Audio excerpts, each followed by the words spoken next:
최근 이집트 고고학자들이 카이로 근처에서 놀라운 발견을 했습니다. 이집트에서 발견된 가장 오래되고 가장 완벽한 미라를 소개합니다. 네, 비밀로 하고 있었어요. 4300년 된 이 미라는 이집트 고대 왕국으로 거슬러 올라가는 조세르의 계단 피라미드 근처 무덤에서 발견되었습니다.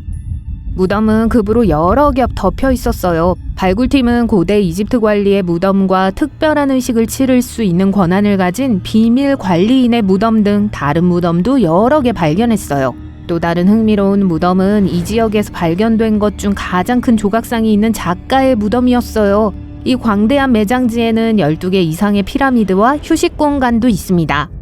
아마도 세계에서 가장 유명한 미라 중 하나는 하트셉수트의 미라일 거예요. 그녀는 약 20년 동안 이집트를 제왕처럼 통치하며 온갖 인상적인 건물을 짓고 새로운 무역로를 개척했습니다. 하지만 고고학자 하워드 카터가 왕들의 계곡에서 그녀의 무덤을 발견했을 때 그녀의 석관은 비어 있었어요.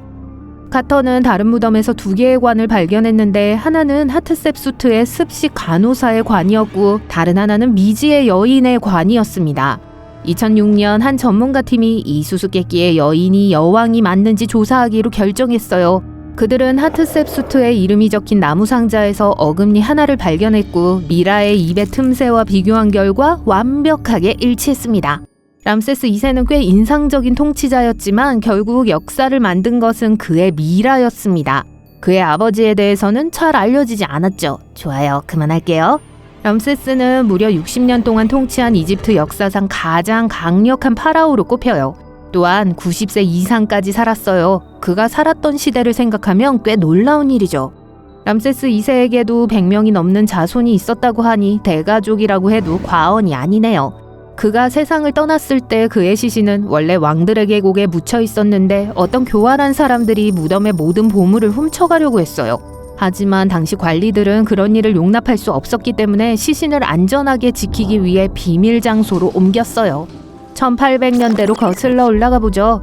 람세스 2세 미라가 다른 통치자 및 주요 관리들과 함께 발견되었습니다. 하지만 상태가 좋지 않았기 때문에 고고학자들은 미라를 파리로 가져가서 애지중지했어요.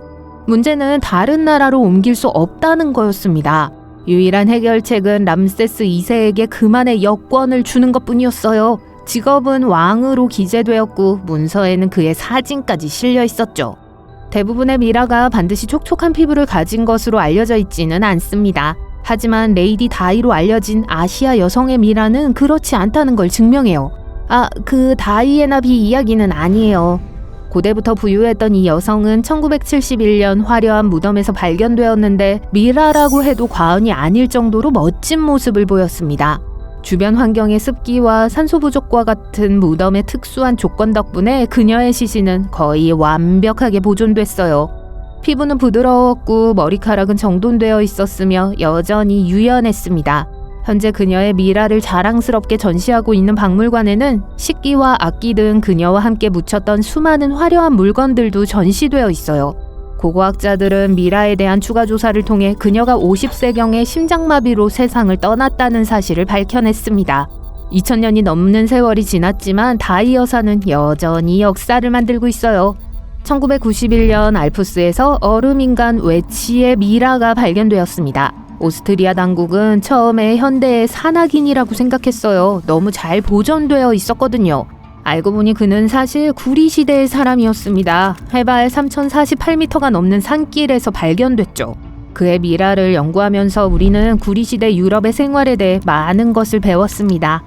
예를 들어 우리는 그가 중부 유럽 출신으로 육식을 즐겼다는 걸 알고 있어요. 또한 관절염, 동맥협착, 장질환을 앓고 있었지만 침술과 약초를 사용해서 이러한 질환을 치료했을 가능성이 높아요. 그리고 갑작스러운 죽음을 맞이하기 며칠 전에는 연장을 갈기도 할 정도로 연장을 다루는데 능숙했던 것으로 보입니다. 그가 문제를 예상하고 있었던 것인지 아니면 일상적인 작업을 준비하고 있었던 것인지 누가 알겠어요. 투트 왕과 그의 이야기는 모든 미라를 유명하게 만든 이야기일 가능성이 높아요. 이 파라오는 3000여 년 전 19세의 어린 나이에 세상을 떠났지만 그의 미라는 여전히 세계에서 가장 잘 알려진 미라 중 하나예요. 1922년 그의 무덤이 열렸을 때 사람들은 열광했어요. 다른 많은 왕릉과 달리 온전한 상태였기 때문이죠. 순금으로 만든 관을 포함해 엄청나게 화려한 관들이 있었어요. 투트의 무덤은 고대 이집트 역사를 엿볼 수 있게 해줄 뿐만 아니라 그의 미라는 그가 살았던 시대에 대해서도 많은 것을 알려줬어요. DNA 분석을 통해 파라오의 부모를 확인할 수 있었고 파라오가 걷기 힘든 희귀한 뼈 질환을 앓고 있었다는 사실도 밝혀졌습니다. 진저는 아마도 여러분이 들어본 미라 중 가장 멋진 미라 중 하나일 거예요. 황금빛 머리카락과 완벽하게 보존된 손톱으로 여전히 날아다니는 5,000년 전의 시간여행자 같잖아요. 이집트에서 발견된 진저는 가장 오래된 미라로 알려진 시신으로 여겨집니다. 사람들이 미라에 대해 알기 전에는 뜨겁고 건조한 모래의 얕은 무덤에 시신을 묻곤 했어요. 그리고 모래가 모든 물을 흡수했기 때문에 박테리아가 번식할 수 없었고 시신은 자연적으로 보존됐어요.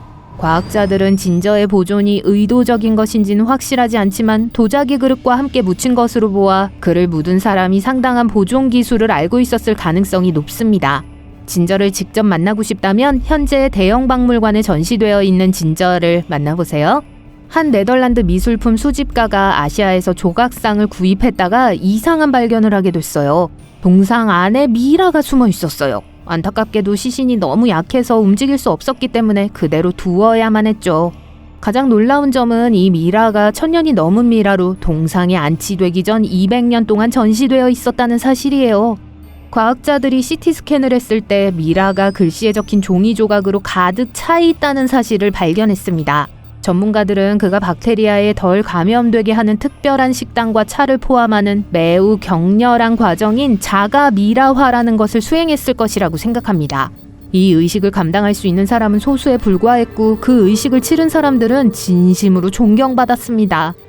네페르티티만큼 과학자와 역사가들을 당황하게 한 이집트 여왕은 없어요. 네페르티티는 조각상을 보면 가느다란 목과 큰 눈, 높은 광대뼈로 유명해요. 그녀의 이름은 아름다운 여인이 왔다라는 뜻으로 해석돼요. 이름에 걸맞는 삶을 살았죠? 파라오는 아니었지만 네페르티티는 여전히 깊은 인상을 남겼습니다. 기록에 따르면 그녀는 아내이자 왕비로서 엄청난 영향력을 행사했어요. 권력 덕분에 그녀는 실제로 존경을 받았지만 일생 동안 많은 적을 만들기도 했습니다. 그녀는 또한 투트 왕과 친척 관계였지만 생물학적으로 친척은 아니었어요. 오히려 그의 계모였죠. 지금까지 현지인들은 아직 미라의 신원을 파악하지 못했지만 곧 밝혀질지도 몰라요. 왕들의 계곡에서 무덤을 발굴하던 현지 이집트 학자가 네페르티티와 그녀의 딸로 추정되는 2개의 미라를 발견했습니다. 전문가들에 따르면 곧 이 2 미라의 정체에 대한 확실한 답을 얻을 수 있을 것이라고 해요. 그중 하나가 네페르티티로 밝혀진다면 정말 대단한 일이 될 거예요. 미라의 DNA 분석과 CT 스캔은 우리가 지금까지 본 것 중 가장 완벽하고 정확한 여왕의 이미지를 제공할 수 있습니다. 우리가 현대 이집트 아래에 있는 것의 표면만 긁어 모았다고 생각하는 건 말도 안 돼요. 네페르티티는 이집트에서 가장 강력하고 번영했던 시기에 통치했지만 안타깝게도 사회적 혼란기에 세상을 떠났고 무덤도 사라졌습니다. 자, 그럼 제 미라는 어디 있을까요?